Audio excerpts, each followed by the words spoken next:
How's it going, everyone? My name is Venture. Welcome back to another video, and in today's video we have the Desert Skiff and Sarlacc Pit. This set was released on August the 1st, 2024 at a retail price of $79.99 USD. It is given set number 75396. It is rated for ages 9 and up and has 558 pieces, which means that this is a 14-cent per piece set. This set is part of the 25 years of LEGO Star Wars and does come with an exclusive anniversary minifigure being 9nub. It does have a logo to indicate the 25 years of LEGO Star Wars anniversary. Another indicator for that is going to be the bluish silver and greebling detail that surrounds the entire box. Taking a look at the back of the box, we get to see a snippet of some of the play features that we will cover in this review. Opening up the box is quite an easy experience. Simply push in these tabs and pull to reveal the contents of your box.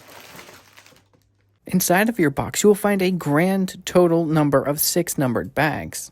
You will also find 2 of these little tube pieces. And lastly, you will find 2 numbered instruction manuals. And here we have the final product. I do gotta say, it is a lot nicer than I thought it would be, but there's definitely some complaints that I have about this set. Alright, so a good place to start is going to be with this amazing exclusive minifigure for the 25 years of LEGO Star Wars being 9nub. I have to say I absolutely love this character's head mold, and I think it does this character a lot more justice than what we've gotten in the past. This is a character named 10nub. He is also a Sulstan, which is the exact same species as 9nub. He appeared in 2 different sets and did not get a uniquely molded headpiece. He in fact just got a regular minifigure head with a unique print. While it is a simple torso print, I really do like it. It reminds me a lot of the Rebel Friend, and I know other people have already pointed this out and even made a Rebel Friend minifigure. He also does have some nice back printing.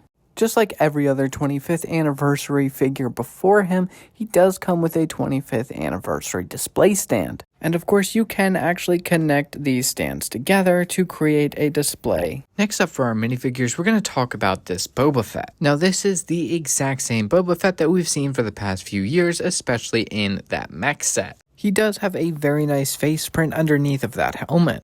Probably one of my favorite details that they've added to this Boba Fett over the years is going to be the arm printing being standard issue, which I love. Now, he also does have some back printing. Now, while everyone else's main complaint is that this is not the Return of the Jedi Boba Fett, I can barely tell the difference aside from the color. Now, while I'm all for accuracy, I really don't think that the shade of blue makes that huge of a difference between the movies. I didn't even know until very recently that the armor was different between The Empire Strikes Back and Return of the Jedi. My biggest complaint with this Boba Fett is they failed to give him a cloth piece yet again. Just the inclusion of a very small piece can elevate a minifigure to a whole nother level. And here we have our Lando Calrissian minifigure. I like this figure a lot. I love his helmet. I think it looks absolutely fantastic. I really like his torso and leg printing on this character as well. And he does have some nice back printing.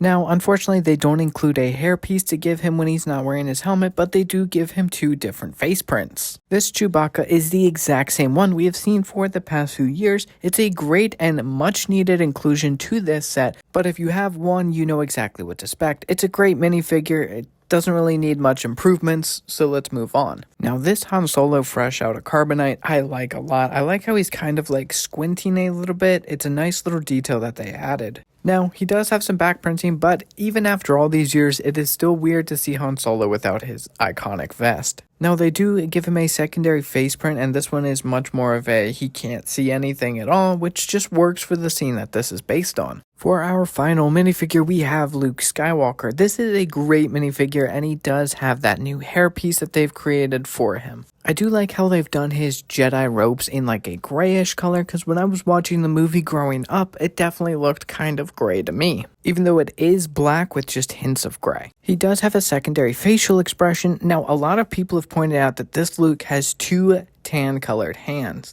which is accurate to the movie. He doesn't put on his black glove until after leaving Tatooine. He also does have some back printing. And here we have the Sarlacc Pit. Now, this thing is quite large. It's larger than you would expect it to be just looking at the box. The walls of the pit itself are not quite taller than a minifigure, but if you include the tentacles and the beak, it is. Here I placed Luke Skywalker next to it just so you can get kind of a sense of scale. Now, on the back side of the pit, there are going to be two knobs that you can wiggle side to side in order to wiggle the tentacles around. Now, they did build the mouth of the pit itself specifically to swallow up your Boba Fett minifigure.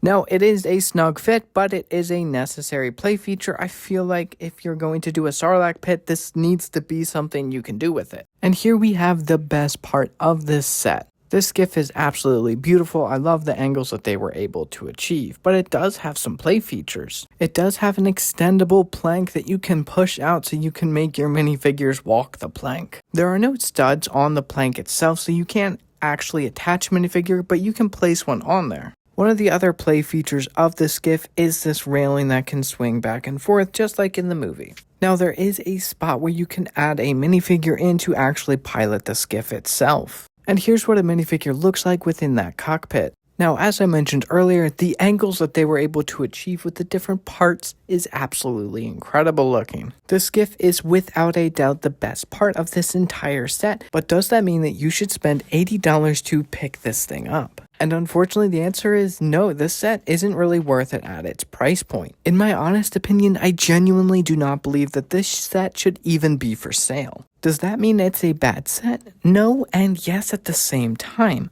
I feel like these are all the things that got cut from Jabba's sail barge because LEGO realized that they could make more money by selling them individually. I feel like every single thing here should be in the UCS Jabba's sail barge and not sold as a separate set. Now, since both of these are going to be separate sets moving forward and there's nothing we can do to change that, is this a set you should pick up? If you ever plan on purchasing the UCS Jabba's sail barge, then the answer is easily yes. Now, if you never plan on purchasing that set, this set is a big maybe, but only if you can get it on a discount. If the UCS Jabba's sail barge set didn't exist, I would say that this is a great set, just a little bit overpriced by about $20. But that is pretty much everything I have to say on this set. Thank you so much for watching. I hope you enjoyed. If you did enjoy this video or found it helpful for your purchasing decisions, please let me know by leaving a like and let me know your thoughts in the comments section down below. If you're feeling ever so generous, hit that subscribe button and hit the bell next to subscribe. It's a great way and a free way to support the channel. It would mean a lot to me. But remember, stay bricked up and enjoy what you love.